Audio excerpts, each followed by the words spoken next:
Retired human lived alone for years, until 11 alien widows begged for shelter on his ranch.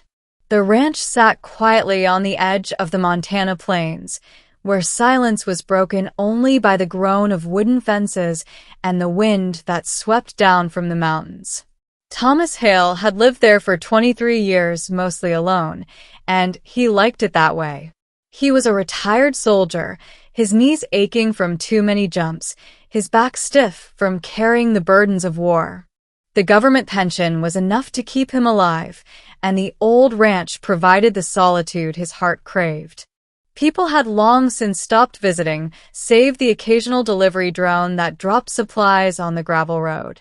Thomas woke each day before dawn, fed the cattle, checked the irrigation, and drank his bitter black coffee while staring across the endless horizon. It was a simple life. Predictable. And then one evening everything changed. The visitors. The night sky glowed strange that evening, green streaks cutting across the black. Thomas thought it was just another meteor shower until the streaks bent, slowed, and descended behind the far ridge. He watched from the porch, pipe smoke curling around his weathered face. Not meteors. Ships. He should have called it in. The military base wasn't far, and sightings like this usually spark trouble. But Thomas didn't move. Something inside him whispered, "Wait." Hours later, he heard voices. Not human ones.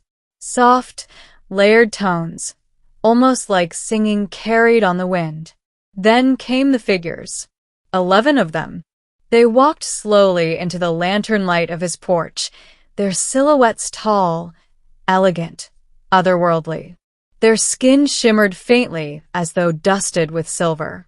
Each wore a long robe of tattered fabric, and though their alien features were unfamiliar, large, luminous eyes, elongated cheekbones, crests running back along their skulls, he recognized something universal in their posture.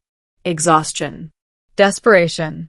The one who seemed to lead them stepped forward, her hands raised in a gesture that resembled surrender. Her voice entered his mind rather than his ears, clear but trembling. "We are widows. Our bondmates fell in war. We have nowhere to go. Human, may we find shelter here?" Thomas gripped the railing. 11 alien widows on his ranch? Any sane man would turn them away or call the authorities. But when he looked into their eyes, he saw no malice, only loss. He surprised himself when he answered, "Come inside. You look like you could use a roof." Adjustments. His ranch, built for one, suddenly housed 12. The widows moved with quiet grace, but even grace takes space. They filled the barn first, laying woven mats on hay bales, arranging their meager possessions. Thomas brought them water, blankets, food from his pantry. He expected them to eat awkwardly, like creatures unaccustomed to human meals.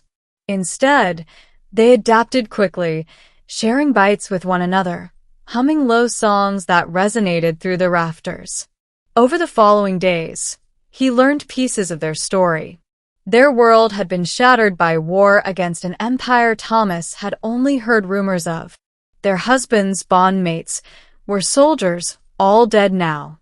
The widows had escaped aboard a stolen vessel, wandering through the stars until damage forced them to land. They were not soldiers. They were survivors. And they were bound by tradition. Widows were outcasts in their society, deemed unlucky, stripped of their rights. They could not return home. Thomas didn't tell them that on Earth, things weren't much kinder. Strangers weren't exactly welcomed with open arms. But here on his land, he could at least give them something no one else would: privacy, dignity, and safety. The rhythm of life. Weeks turned into months. The ranch began to change. Where Thomas once labored alone, the widows worked beside him. They were strong, surprisingly so, and learned quickly. Fences were mended faster, fields irrigated more efficiently. One widow, Lyra, discovered a knack for repairing machines. His old tractor, which hadn't run in years, now purred like new under her hands. Another, Selith, tended the cattle with a gentleness that calmed even the most temperamental bulls. At dawn, Thomas still rose with the sun, but now he was greeted by alien songs drifting over the prairie. At dusk, he no longer ate alone at his wooden table. 11 voices filled the silence that had haunted his life for decades. He found himself smiling more.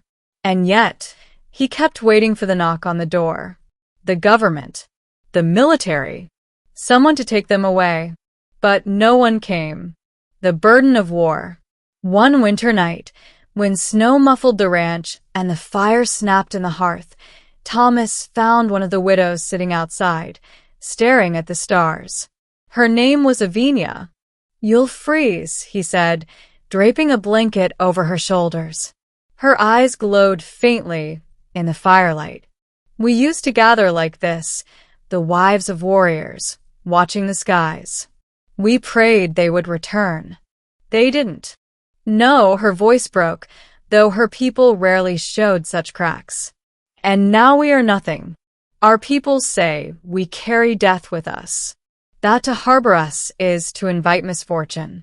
Thomas studied her profile, the sharp crest, the elegant curve of her jaw.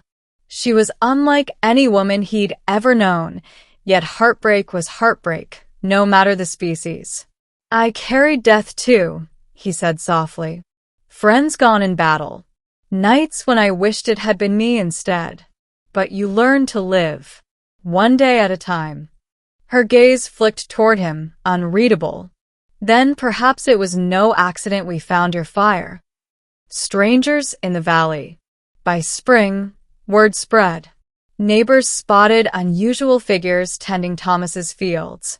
A delivery man whispered about silver-skinned women on the old veterans' ranch. One afternoon, Sheriff Daniels pulled up in his cruiser, tipping his hat as he approached. "Tom," he said slowly, "you mind telling me what kind of company you've got out here?" Thomas crossed his arms. "Company that doesn't mean you harm." The sheriff squinted past him, where a couple of the widows carried buckets of water. His jaw tightened. "Tom, you know the regulations. Aliens need to be registered, processed. Folks get nervous." "They're widows," Thomas said firmly. "They've lost everything. They're not fighters." "Maybe not. But if Washington hears..." "Let Washington come to me." There was steel in his voice that the sheriff recognized from their shared years of service. Daniels hesitated, then exhaled. "You always were a stubborn bastard." Fine. "I didn't see anything today. But keep your girls out of sight." Girls. Thomas almost laughed at the word. These were women of power and grief, not children to be hidden. Still, he knew trouble would come eventually. A new kind of family. Trouble or not, the widows became family. They learned English quickly, though their telepathic whispers still slipped into his mind. They stitched new clothes from canvas tarps, painted murals of their lost world on the barn walls, and planted alien herbs that thrived surprisingly well in Montana soil. For Thomas, life gained color again. He had someone to share meals with, someone to mend fences alongside, someone to sit beside when the silence grew heavy. The widows, in turn, began to smile more. Their songs shifted from mourning to something gentler, hopeful.